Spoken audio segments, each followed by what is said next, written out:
nominees forwarded by President Tinubu screened 23 ministers designates with 8 more to go.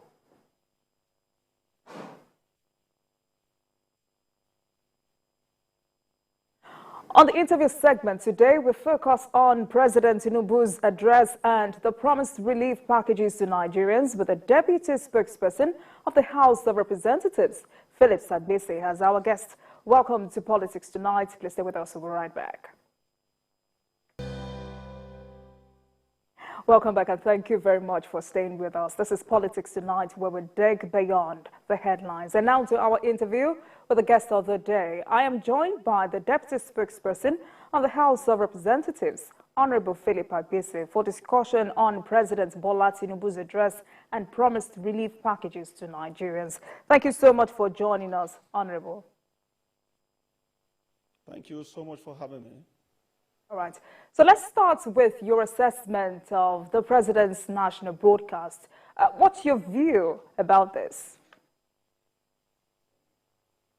Well, for us in the Parliament, the speech was quite reassuring. And at another end, it was also a sense of empathy for the suffering Nigerian masses. I must also make it very clear that the reaction of the president to the suffering of the Nigerian masses is as a result, is a product of a legislative issue deliberated by the House of Representatives. And we are happy that we have a president who is living up to the talk, and things are happening quickly to benefit the people and to make sure that the country is not made to suffer more than what the subsidy, the presence of subsidy is supposed to do to us. So I want to join every other Nigeria, and it is the position of the House of Representatives that the president is on track, and will continue to monitor activities as far as the provision of palliatives is concerned. Right. So what impact do you think such addresses by Nigerian leaders will have on the relationship between the government and the citizens? Sorry, please come again. I didn't get you well. What impact do you think such addresses by Nigerian leaders will have on the relationship between the government and the citizens? I can't really hear you, probably because of the audio here. All right, let me repeat myself. I asked that what impact do you think such addresses by Nigerian leaders will have on the relationship between the government and the citizens? Did you get that? Oh. Yes. Okay, yes. You see, in time past, there was a time in the country that things were not actually in place, and the Nigerians were actually looking for their president to talk to them. The youth had to, demonstrate and protest on the street just to hear from their leader. What that means is that because it is a country and we have a leadership in place, to govern the country, it is always good that we hear from our leaders. Like in the House of Representatives, it is very normal. We hear from the Speaker regularly, which gives us that assurance that, yes, it is a house that is being led by someone. And for a country, like Nigeria, it is only important that from time to time, our leaders should come out to talk to us. And that is exactly what the President has done. It is in line with our legislative agenda in the National Assembly that leadership should be consultative in nature, and that we should continue to engage the people, we should continue to engage the masses. And that is why at the moment we are on recess, we are to be back to our various constituencies to interact with the people and return back to Abuja with their feelings. And the question of fuel subsidy removal today, it is one, feeling that needs no explanation for anybody to really understand, because the pains, the sufferings are everywhere. Our constituents are feeling it, and they've been talking to us. And it was on that basis that the House of Representatives resolved, to send certain messages to Mr. President. And I thank God for the kind of president that we have today. In less than 30 days, he has responded to the cry of the people. We want to see more of that. We want to see more addresses from Mr. President. We want to see more of engagement, not just between Mr. President and the Nigerian masses, and even between the Nigerian people and the House of Representatives. And that is why the Speaker, His Excellency Right Honorable Tajuddin Abbas, has christened the 10th National Assembly's House of Representatives as the People's Parliament, a parliament that will continue to engage more with the masses, a parliament that will be alive to its duties and responsibilities, not just in terms of bills and motions on the floor of the House, but one that will engage stakeholders, with a feedback mechanism to make sure that on a very periodic level, we get the feelings of the people and we report back to them. So we want to encourage Mr. President to continue in this direction, because we in the National Assembly, we in the 10th House of Representatives, we believe in what he has done. We'll continue to encourage him to do more in this direction. All right, so just like you rightly pointed out, many people say this has shown President Tinubu as a listening leader and a president that will communicate. So do you believe this is who he is, or just because his administration is still new? Well, there is a saying in African palace that the chick that will grow into a cock, you get to see it, from the infant stage. And that is exactly what the president has demonstrated. He's not new in this sector. He's not new to governance. He was very successful in his business engagement before coming into government. And with his antecedents in Lagos, we have seen clearly that, yes, truly, today, Nigerians have a leader they can be proud of. We in the National Assembly, we are doing all within our powers to collaborate with him to equally make sure that individually and collectively we all deliver on our campaign promises. And I believe for the kind of character that the president is, which he has been over a long period of time since many of us got in contact with him, it's very clear that the president is not going to shift grounds any time soon. This is just who he is, and he must continue in this direction. In the first instance, we all witnessed what transpired across the country in February when the presidential and National Assembly elections took place across the country. It wasn't an easy one. It took resilience. It took the commitment of the Nigerian people, their devotion and dedication to the cause of democracy, to elect Mr. President, as their president. The people believe in him, and I don't see a president that is in a hurry to fail the Nigerian masses, or a president that wants to change simply because he's the president today.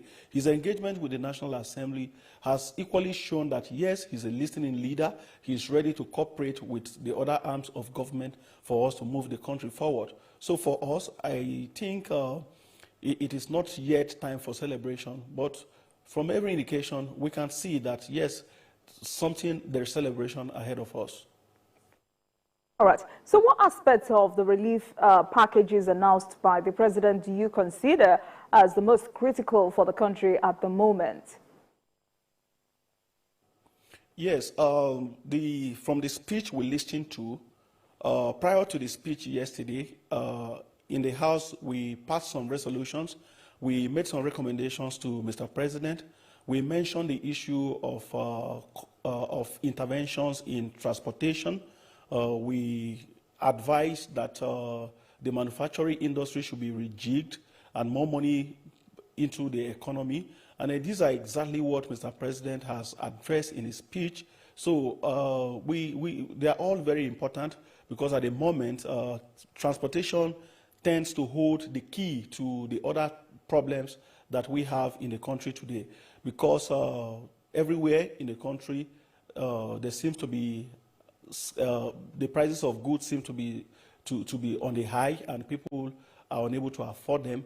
Again, Mr. President in his speech mentioned the issue of considering increments in salaries for civil servants and other categories of workers. We have seen that in the public sector, where we've seen even banks, transportation companies increasing staff salaries, and we believe and want to ask that this should go across board. And on this note, we also want to plead with the Nigerian Labour Congress to show some level of understanding with the government so that we can all work together as stakeholders to address these issues. It's not going to be a kind of rocket science, because we know that the removal of fuel subsidy is one of the most courageous things for anybody to do as a leader of this country. The people involved in the theft of resources meant for everybody in the country, in the first instance, are very powerful individuals, and they are going to do everything possible to frustrate the government from delivering on the gains that should ordinarily come to us as a result of the removal of fuel subsidy.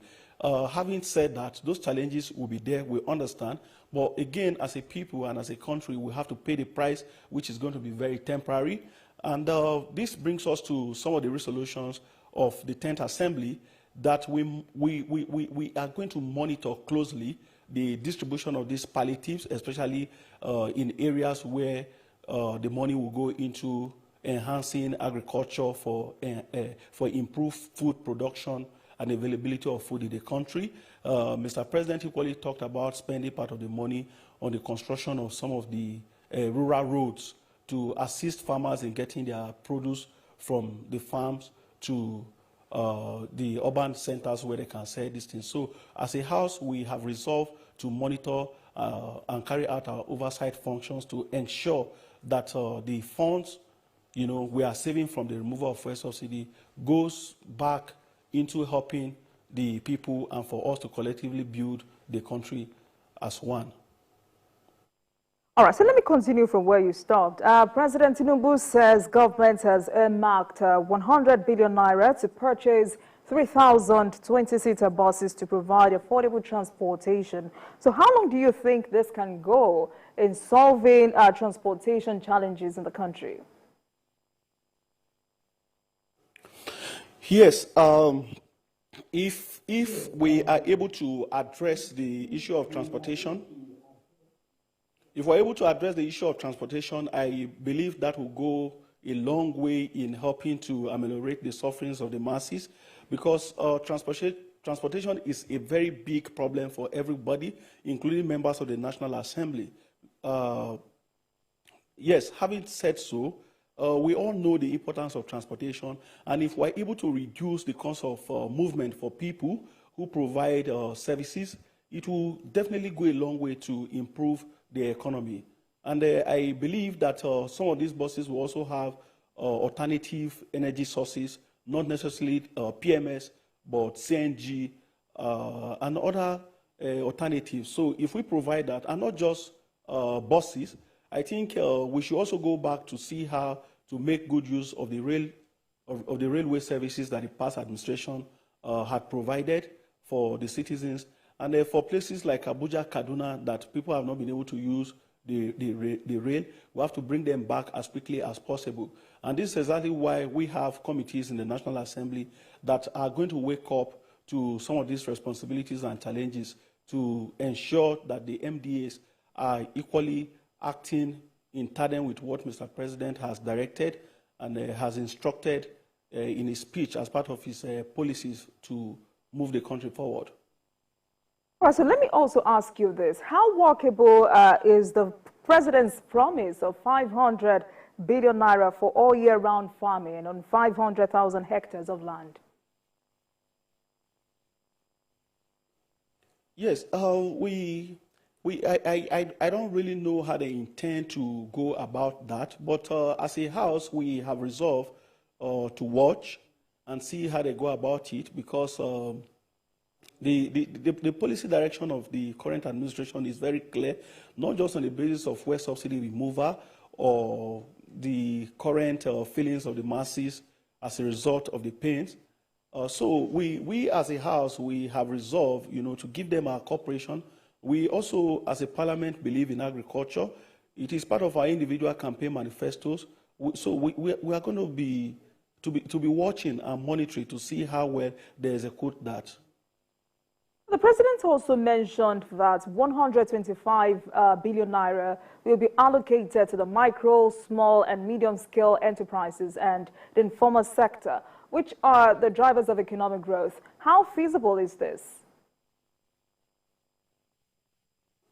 Yes, some of these things have been done in the past.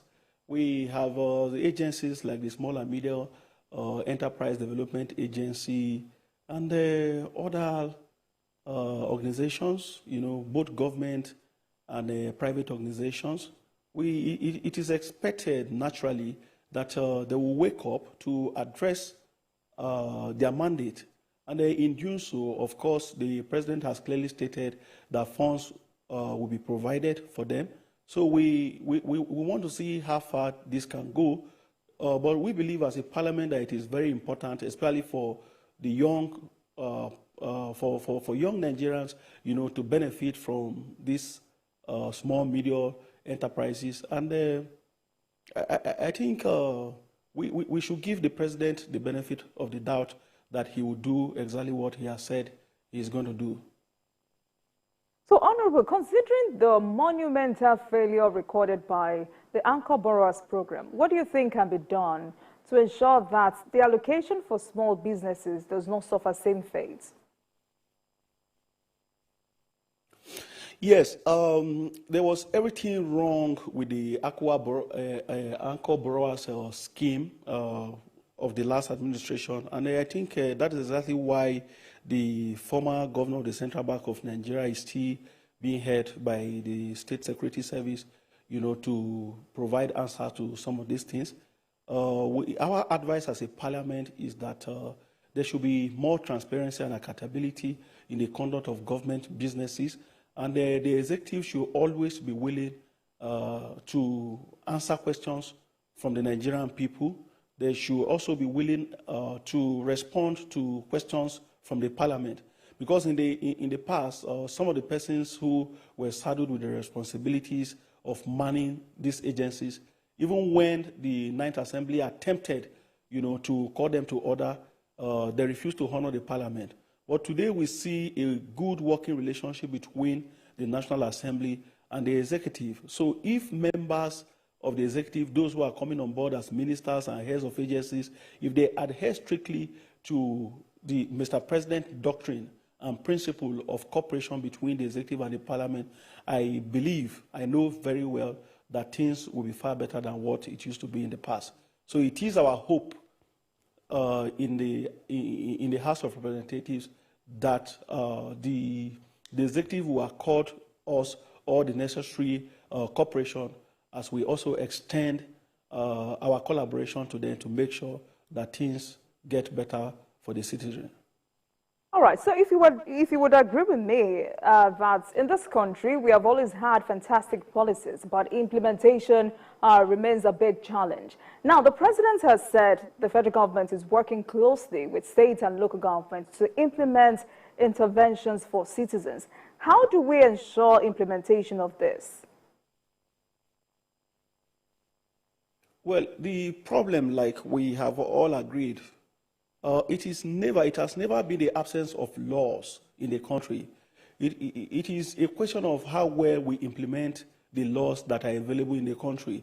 I've said this before, that we don't even need new laws as far as this country is concerned, because the existing laws in the country have not been, in terms of implementation, in terms of observance and adherence, we have not been able to score up to 20–30%. So for us in the parliament, we strongly believe that laws are not for fun. So we want to see that our laws are respected. If our laws are respected, there's no way things will not be better as far as this country is concerned. And that is why we must give it to Mr. President that he's a listening one. He chose not to remain in the villa, to cocoon himself, away from the Nigerian people. The people were crying, and he has yielded, to their cries. We want to see more of that. We want to see, a president that is obeying, the laws of the land. A president who understands that he is a servant of the masses. He's a servant of the Nigerian people. And I believe that with that which Mr. President has shown, the Nigerian people will also be moved, to support him to do better. So in the days ahead, I see quite a lot of good, for us as a country, if Mr. President continues in this direction, and we also continue in that in the direction which the National Assembly has already set itself. Honorable, earlier you talked about the need for transparency to ensure success of the plans highlighted by the president. How do you think government can ensure this?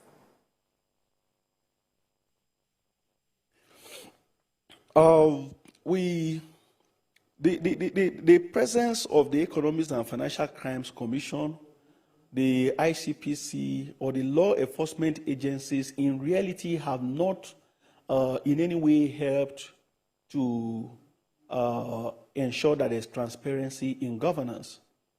Because these agencies have been with us for over 2 decades now, and nothing, and that has not stopped, the kind of looting we witnessed in the Ministry of Humanitarian Affairs. It didn't stop the kind of looting we witnessed in the central bank just recently. So I want to say that the first thing for us to do is to ensure that we bring on board men and women of proven track record and integrity, who on their own have their integrity, their image, and their family names to protect. It is after this, it is after getting the right heads that we can now go a step further to now begin to talk about transparency and to engage the tools that have been put in place to ensure that there's transparency in governance. Again, in the past, we've heard things like the body language of a certain leader promoting corruption and all of that.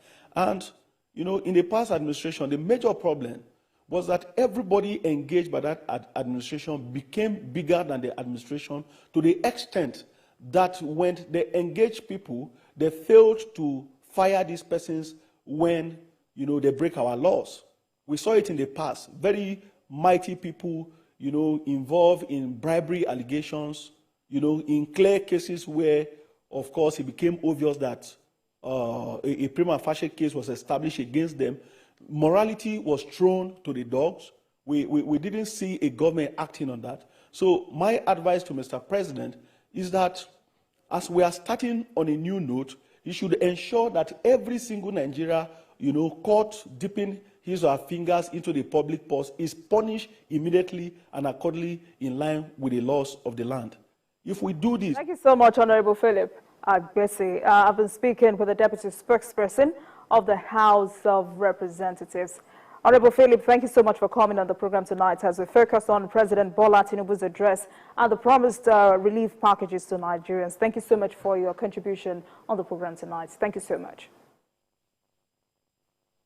And thank you very much for watching. That marks the end of today's episode of Politics Tonight. But the conversation continues from here. Get in touch with us on Twitter at TVC News NG and at Olajumoke using the hashtag Politics Tonight. I am Olajumoke Olatunji. Good night.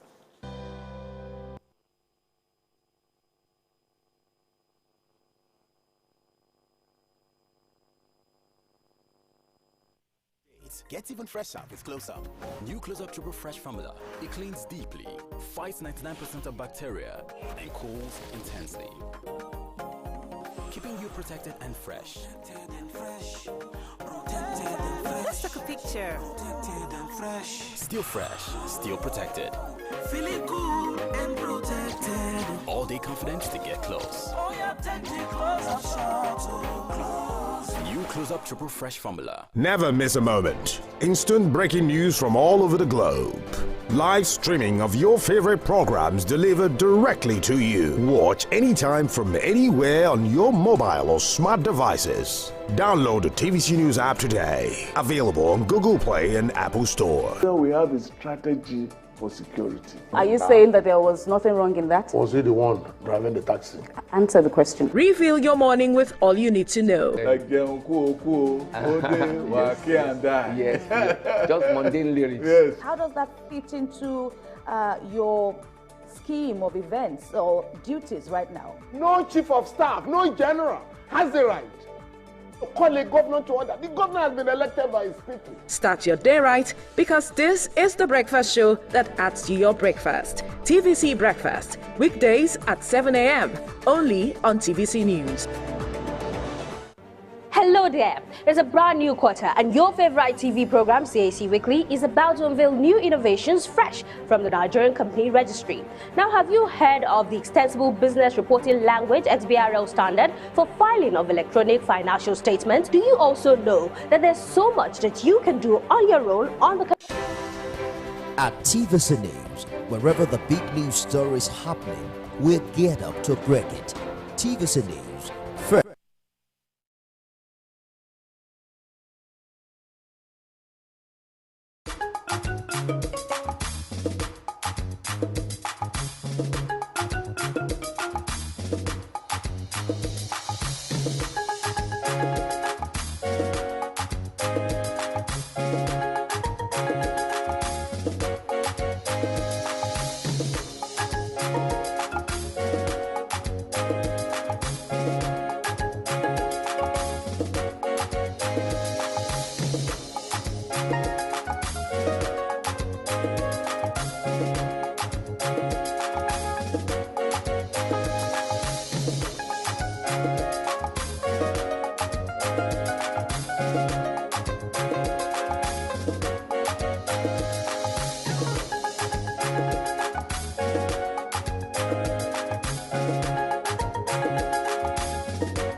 We complain about high prices rising all the time, right?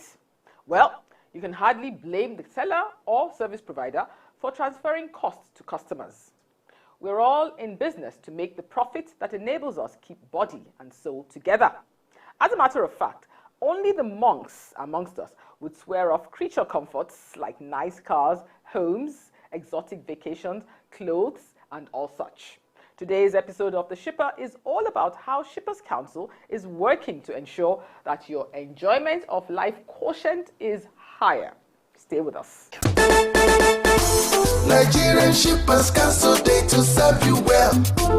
No matter the problem, we go solve them for you. Yes, so the Nigerian Shippers Council, they feel in a parole now for every level. And as soon as goods, they move from port A, go enter port B with a measure within on a need. For the Nigerian Shippers Council, we don't sharp proper to fit hear you wella, work with you wella, and help you fit serve your customers them better, no matter where them day. As we country port economic regulator, the Nigerian Shippers Council get every now to fit make government consider the problem where shippers them they face. Visit we office for number 4 or to buy your daily show your daily. Papa, email us for nsc@shipperscouncil.gov.ng. We website now www.shipperscouncil.gov.ng. Nigerian Shippers Council with a meeting now for the port of Nani. Welcome back.